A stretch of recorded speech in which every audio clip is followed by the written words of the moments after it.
we'd like to take you through a quick demonstration of the Trust ID mobile app. Before we get started, here's a quick guide to identity documents.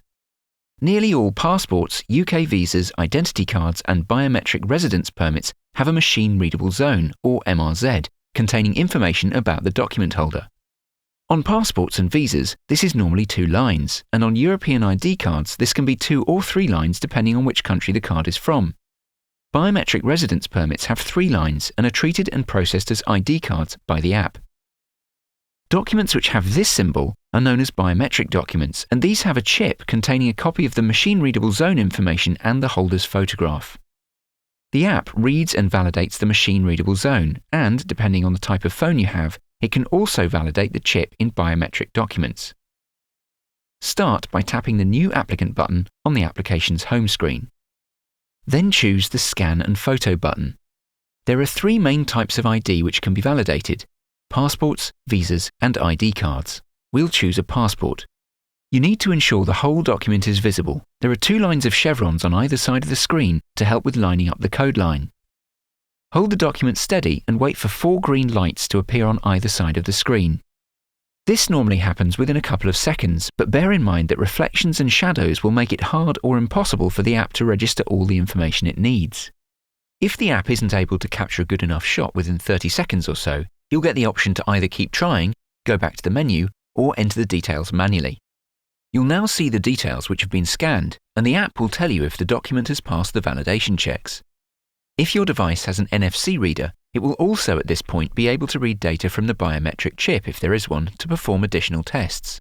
This is done by placing the phone on top of the document's front or back cover.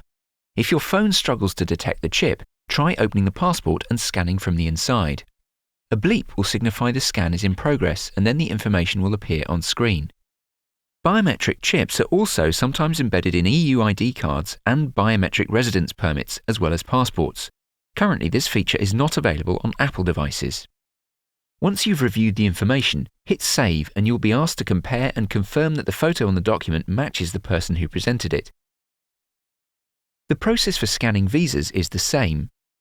When scanning double-sided identity cards like biometric residence permits, scan the code line side first, and then the app will ask you if you want to scan the other side. Once you've scanned your passport or visa, you can now add a photograph of the applicant. Select the Portrait Photo button and tap the screen to capture. This image will now be included on every page in the final PDF report. To add supporting documentation to the applicant's record, such as adoption certificates, bank cards, P45 or P60 forms, or a driving license, tap Scan or Photo again and repeat the process. Supporting documents won't be validated, but will be stored in the applicant's record for auditing and record keeping. You can view the applicant's data as a PDF file, which can then be sent to an email address or saved to your device. If you want to scan a new applicant, tap Close Applicant to go back to the home screen, then New Applicant.